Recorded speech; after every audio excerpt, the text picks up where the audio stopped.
Hello, everybody, and welcome to Sparing Partners once again. And today we're going to talk about something that it's a real important topic, and yet it's not really talked about all that much. And it is adjacent to monetization, but it's not quite that. And it is how we commercialize technology. So once you have new technology, be 5G, AI, you name it. And probably it's not necessarily true only of telecoms, but we're going to talk about only telecoms today. What's the best way to use something new that it's great and shiny and gives you all these kind of incredibly new opportunities to actually make money? Because at the end of the day, um, we love technology, but the whole reason why we can justify our presence here is that we provide not only new services, but also that we can make some reasonable amount of profit from it. And that might seem obvious, but maybe it isn't.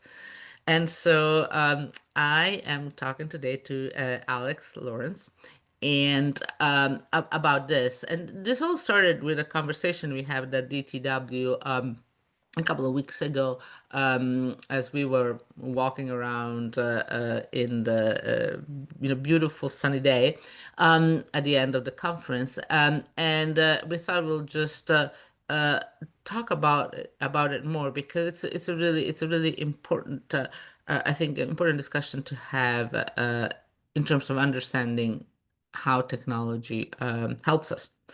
So, Alex, what do you do in well, I was saying real life, but yeah, well, what do you do for work, which sometimes is No, also real life, not always, I guess, but okay. Anyway, tell us yeah. what you do. So what do I do when I'm not wandering around Copenhagen? I'm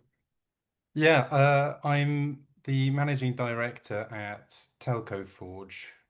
We are, I guess you could say, media with a mission. We launched in January, and the idea is that we're conducting research, creating content, events, all this kind of thing, around the theme of how we make the telecoms industry better generally. And that could be defined in a lot of different ways, whether that's more profitable, more agile, more sustainable, or actually just a more desirable place to work in, because the whole recruitment piece, I think, is a huge issue as well.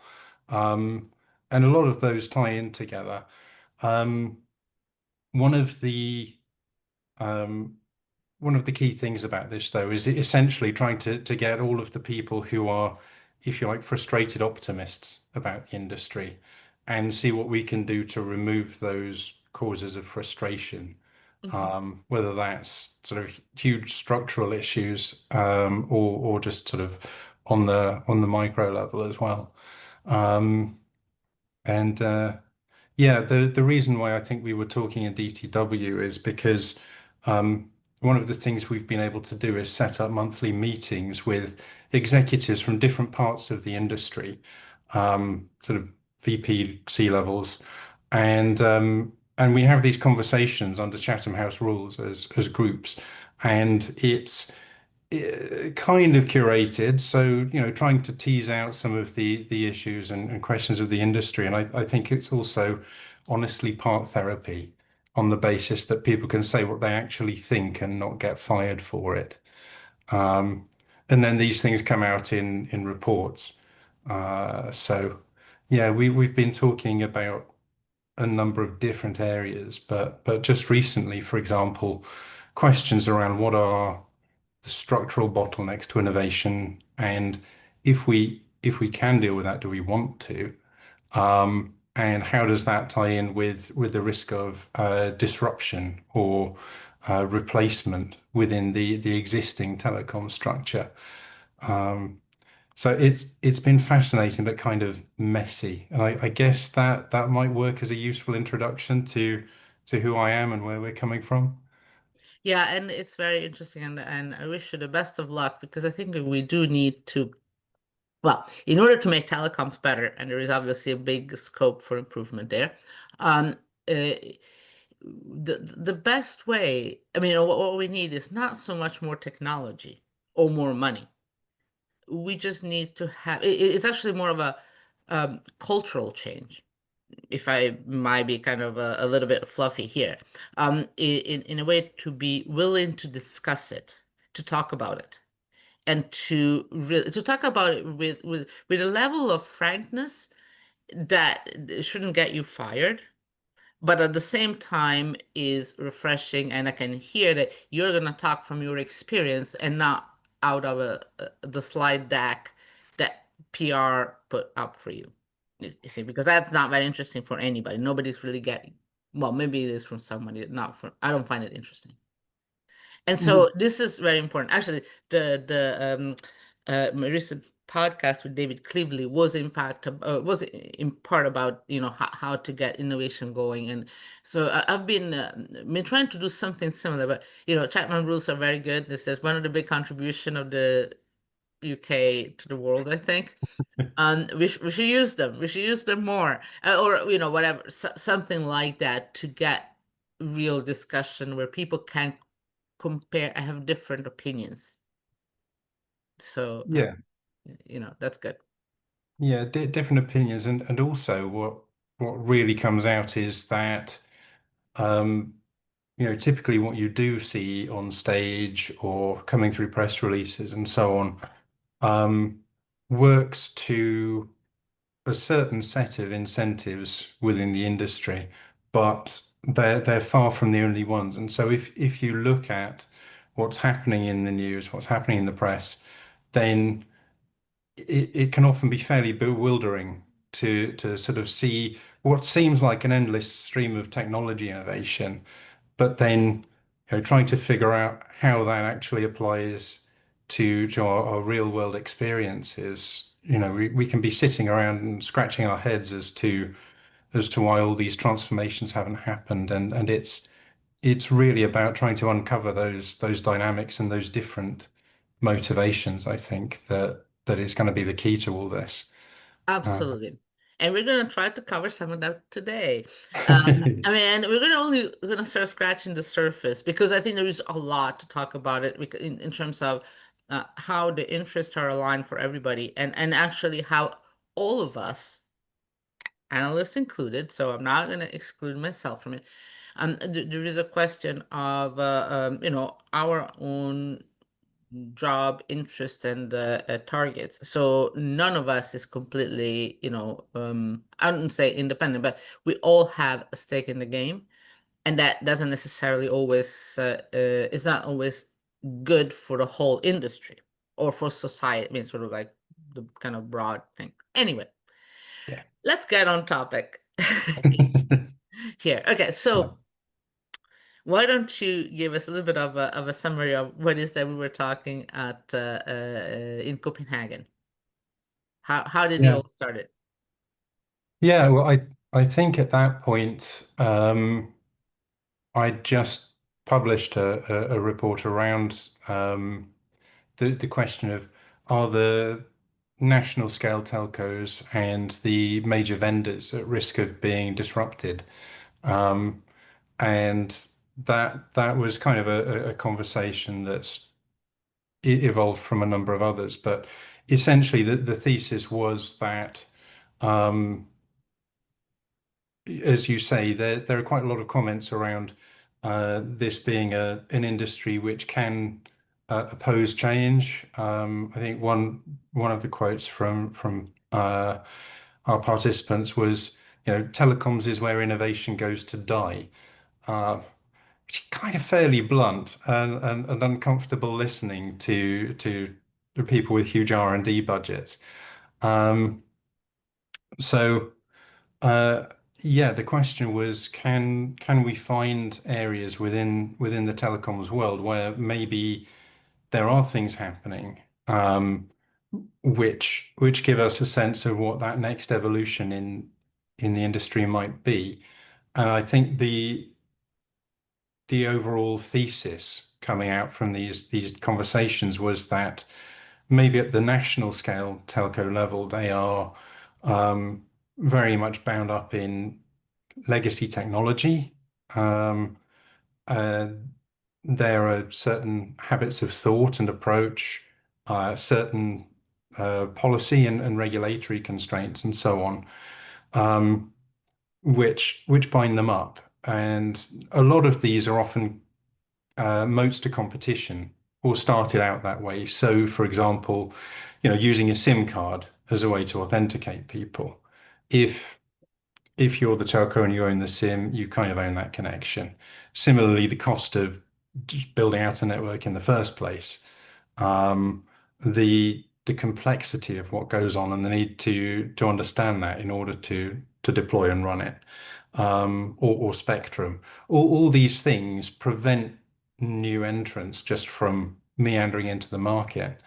Um, but they've also become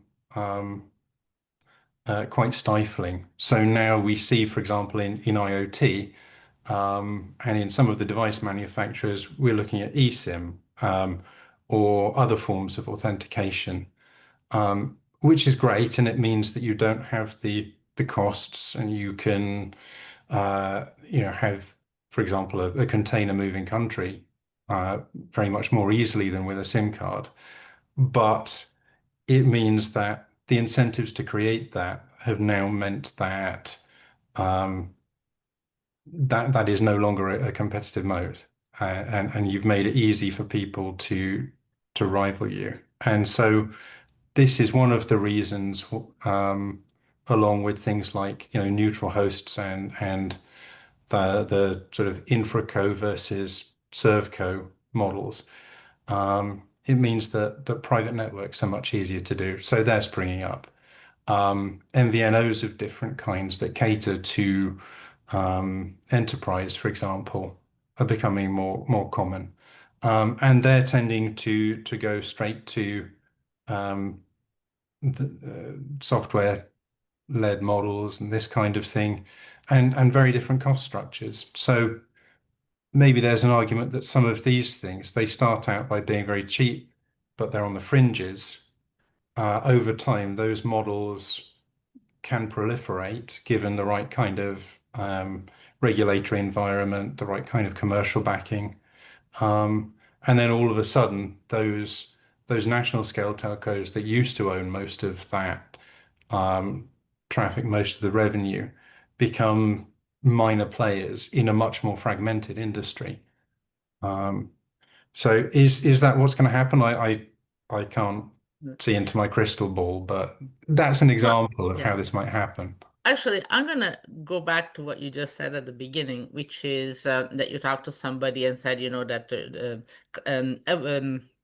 innovation is very low in telecoms. And okay, as I said, there is a lot in telecoms that we can do to improve things. Correct.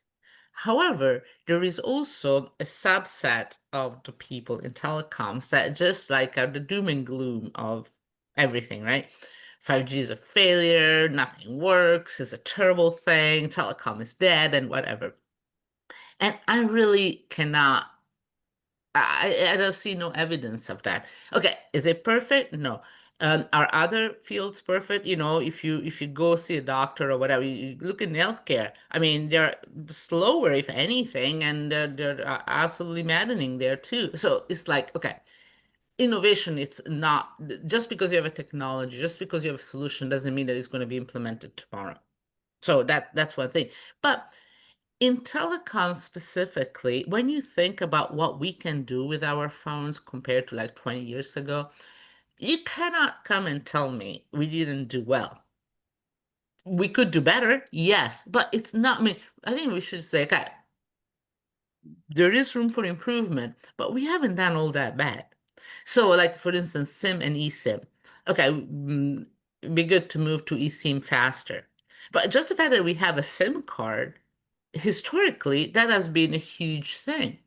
So, so I think that we need to kind of like hold on. Yes, what is so? I guess in this issue about how to improve it, we also need to decide what our expectations of pace should be. In the Mm. sense that you don't want to also innovate too fast to the point where you do it so fast and then things get out of control. because the networks we rely on on the networks so much that we have to be very careful. So um, you can just innovate and risk. I mean, to some Yeah, extent, yes, but you don't want to be self-destructive in the sense that you innovate so fast that then you have a problem. I mean, you always do, whenever you innovate, you always have a risk that things don't work on day one, but you want to get. So, how should we think about the sort of balance between, yes, we do need to innovate. However, we also need to do within the ecosystem without taking the networks down. I mean, the networks are so complex that it's really easy to kind of introduce something and that breaks everything down, right? yeah, So how do yeah. you think about it? No, I mean it's funny what you say there makes me think of a number of different answers that take different angles from what you were saying. I mean, Mhm. one is in terms of the pace of innovation, absolutely. As you rightly say, the things phones can do now that they couldn't do 20 years ago is very striking. Um, and that kind of technology innovation is one piece, but in terms of the commercial innovation, um, the operators are monetizing that by offering typically a monthly subscription and maybe the handset or a pay-as-you-go model. And that's the same as it was 20 years ago. And by and large, it's not a great deal more expensive than it was then. If anything, it's probably less. Um, so there's a pace of commercial innovation which isn't matching the technology innovation. And indeed, we've seen uh, a quote from one of these executives is, 20 years ago, we functionally had a global network. You could make a call to anyone on the planet. These days, it bugs the hell out of me that I have five different messaging apps on my phone. And the point is there's been a substitution in terms of where that value has gone. And it's not necessarily that telco hasn't been able to innovate for the consumer, but the revenue from that has gone to, in this case, for example, a WhatsApp or a Telegram. Yeah. Um, and that makes it difficult then to create an argument for parlaying some of this innovation into uh, further money or taking the risk on doing these things. But okay, so let's just okay. So what you're saying is that the technology, there's a networks are better. However, mobile operators are not capitalizing on that. Now, you could say the same thing about probably, I don't know, maybe some utilities too. But the thing is that the service that an operator provides, which is connectivity, clearly in the 2G days is very different from what now, because at that point was very limited, and now is you get, gigabytes. But it's also true that the cost of transmitting that it's lower, so well you get more because the costs are lower and the technology is better. So, uh, what's wrong with that? In a sense that I don't actually know, but well, sort of the ARPU is clearly not going up. If anything, is going down. But why should we expect it to be otherwise? When you know, we should expect to be paid. I mean, that well, people do spend money on like subscriptions, Netflix, whatever subscription, which is not tied to the operator. So what's wrong with it? It's just the problem is that operators are not able to capture that revenues, but that's not their job, maybe. No, exactly. And there are quite a lot of people that would say, all that telcos need to be is the pipe to transmit services. Hmm. Um, but equally, if you get to a situation, for example, where um, rather than having one national network that's under the control of the telco, let's say, um, what an operator is these days in terms of the business structure might look very different from what it was 20 years ago. And 20 years ago, they would tend to have um, the sort of wholesale international lines, for example, the subsea cables, maybe data centers, getting into that very early, um, the network, all this kind of thing. And depending on who you talk to, um, by and large, they've tended to spin off different elements of this, including things like managed services and different Mhm. capabilities. For example, like DT did with T systems. Right. Um, and on one level, this means concentrating on your core business, but on the other, you're kind of losing strategic levers. Um, and speaking to this innovation, it kind of ties in the sort of question around data centers and so on. Um, Again, you remind me of another quote from somebody, which is that actually, in terms of the vision, telcos very often have it right, but very often the timing is wrong. So, getting very early into data centers, getting very early into autonomous driving, for example, with Verizon in the US or these kinds of things. They'll try, telcos have often tried this, and then it hasn't made money because the market isn't mature yet. Um, and then they get out of it. But unfortunately, that means that as the market matures and takes off, then they've kind of missed the boat. Um, and and that's a model that's functionally based on the question of what investors want the telcos to be. Um, if they're just about delivering a certain amount of ARPU every year in a sort of reliable way, then you can do that. But you can do it less reliably if, for example, you've spun off the wholesale infrastructure or the towers, um, because all of a sudden it means that that can potentially be used by somebody else, and maybe that means that what the operator is that's different from everybody else is somebody that owns spectrum assets and maybe the brand. Um, and that again, that's becoming dangerous in the sense that there are moves afoot to try more with spectrum sharing, whether Mhm. that's dynamically or not, and to enable non-national scale telcos to use things. So again, it's just undermining those levers for a long-term control. And that's not necessarily even within that's not a question of technology. That's a question of what the investors and the markets are pushing for. And so again, this is where the question of incentives comes in and what policymakers want, what investors want, and versus what we hear about in the news. Yeah, but I think that, and you raise really crucial issues. What basically it's this question of identity.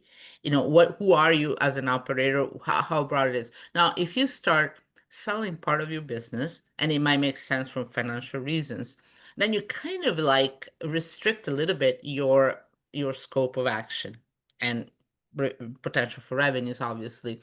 And similarly, on services, the question is that, you mentioned before the guy that has five text apps. Um, it used to be that all the text would go through the operator, and now hardly any other than the US. But so, we all use WhatsApp or WeChat or whatever, different platforms that work across operators. Now, there is an advantage because this way you are not tied to your operator. You can use whatever. It just, there are some advantages for some of the services not to be provided by the operator because you want to work across devices. Yeah. So, in my view, so should operators sort of accept this and say, okay, what we do, we need to run a network well, which is a huge amount of work. It requires a lot of expertise. It's not just being a dumb pipe, it's being a smart pipe. It's really, you bring a lot of value. But maybe they should concentrate on that and provide support the technology, 5G and eventually 6G, that helps. Well, WeChat doesn't need a whole lot, but you know what I said, like all the applications to run on it. Or should they keep trying to take over all the sort of services space when it's not really their core competence? Or maybe it should be, or can it be? Well, you see, oh wow, so much to comment on there. But I mean, if you think about Rakuten, for example, and Rakuten Mobile in Japan, I mean, the reason why that got launched wasn't because owning a telco is necessarily a great business. I mean, it's not a terrible one for the investors, but re return on invested capital is not great. Um, but the again, sort of from the conversations I've had, they're talking about the idea that for Mickey Mikitani, um, he had all kinds of digital services already. And the question was, why pay out to a telco to transmit that data for him where he could build one and kind of pay himself and then build that into all his different propositions. Now you could arguably do if you like, a reverse Mikitani and start from that telco and then build out into other propositions. And we're kind of seeing that in some ways, for example, with Orange and the enterprise security that they're doing, which I think is great. Or I think Proximus Group is quite exciting in breaking the mold in that they have their international arm, Proximus Global, which is supplying all kinds of services where they have no network presence whatsoever. Um, and yeah, I can see good arguments for that being a way forward. And Yeah, it just actually, requires a different business model and a different way of thinking about, what people are and how they provide services. Actually, I'm glad you bring up Rakuten because it's it's the opposite model of what I was just talking about, and it's a model I absolutely like. I think it's because it kind of flips the whole question. Instead of like I'm a mobile operator, how do I branch out? It's like I'm something else. And what's the best way to reach my subscribers, my customers, which is build a network. So they kind of go, it's 180 degrees opposite. And I think it's really an excellent way because what Rakuten is basically saying, as you said, is like being an operator, it's okay, but not really the biggest thing we've ever done. However, helps us do something else. That's a good, that I think it's a great strategy, but there's only so many Rakutens around. I mean, Yeah.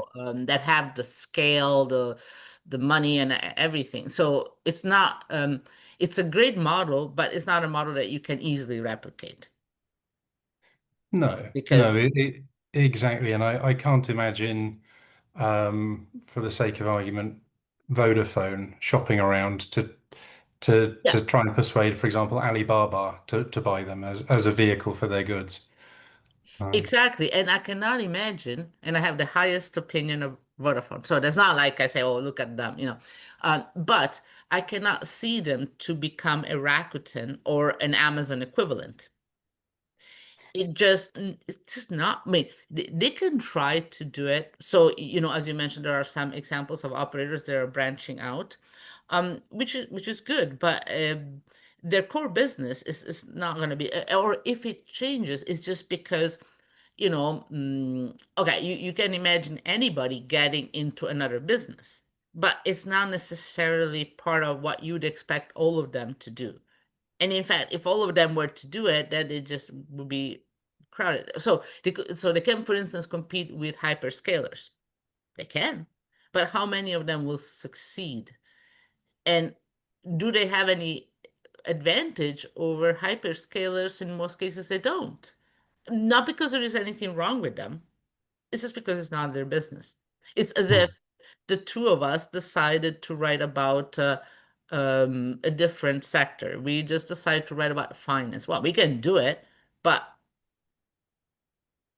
why? Yeah. You see what I'm Well, saying? At some point, it's like you're just spreading yourself thin, and you're not doing it. You're not contributing unless you have a reason for that. yeah, exactly. I mean, th let's say in this argument, the two of us decided we wanted to bring in somebody else in addition to us that knows about the medical sector, Mhm. and then we can start writing about potential applications and overlaps between those two industries, for example. That Yeah, that is, I then that makes think, sense. the Yeah, the closer analogy. yeah. Um, but oh, where was I going with that? Um, I think you're right in that doing a reverse Mikitani isn't going to be for everyone. I think what is quite encouraging actually though is the progress that's been made third time around on telecoms APIs, and Hmm. it's not really been shouted about, but me and the team have been keeping an eye on this, and um, there are telcos out there making money off this stuff. Yes. Um, and it's not been particularly noised about and things, but this is a situation where actually global reach is a benefit, and the more telcos that get involved exposing those APIs, the better. In terms of creating functionally a new service which is aimed at developers. Yeah. No, Um, yeah, that is a very good example of something that only operators can do. It's actually not entirely true because Google and Apple offer APIs, but they're not obviously as good functionally because they don't control the network. So operators are in a unique position to capitalize on that. So it's not a Rakuten type of model. It's like only operators can do the APIs, and they only can do it if they all band together, which is why in Brazil it's working because all the operators got together. It's not rocket science, but they managed to do it. Again, it's yeah, not a technology issue, it's a regulatory issue, and it's operators being able to work with each other. So Brazil doesn't have any special API technology, but they were able to put it together. And also, I would say because it was really needed because they had a lot of fraud and a lot of people using digital payments. And so all of this came together. And so it's the same technology, but in Brazil, they're way ahead of everybody else. I think that this is really sort of um, going to your point. It's like that's an example of what is that you need in order for technology to become a commercial reality or commercial yeah. or profitable. That's it. Again, there the incentives are aligned, and it's not hugely difficult from a technical standpoint. It makes financial sense, and when the regulators are on board, then you've got the alignment. And I think there's one of the really interesting things about that is you'll still see on a different media and so on, people expressing skepticism about it. Um, and this is largely because it's not been a push from certain large vendors who are who are therefore requesting all kinds of noise about it. Um, Right. People have just got on and done it, and it just goes to show the sort of the power of being able to do that in the right way, if you like. And I think one of the things I love to manage actually is just to help get the different stakeholders together. Because if you do have that sort of OSI stack, that includes all of these other layers beyond technology, um, moving in parallel, then yeah, the sky's the limit. And I think we've just been, as an industry, quite siloed in the past, in terms of how we talk to each other, within the industry and across it. So, I mean, I don't remember the last time I saw somebody, for example, from an insurance company popping up on stage to go, yeah, your premiums might not be too good if you try that. Um, but maybe we should be. Yeah, yeah, absolutely. And in fact, so we have to sort of move on because this is reach our limit. But maybe we should have another podcast where we talk about incentives, because it's, as you said, this is really important to understand how can we get all of this together. And it's not a question of just who has the fastest 5G network. That doesn't, I mean, cool. You want to have the fastest 5G network? Nothing wrong with that. But that doesn't really deliver what we Yeah, are in telecoms. It's not about just delivering the fastest you can possibly do. Is to do the best you can to have a, a sustainable network that you can run and that people find useful and that the investors are happy with too, because obviously we can't ignore them.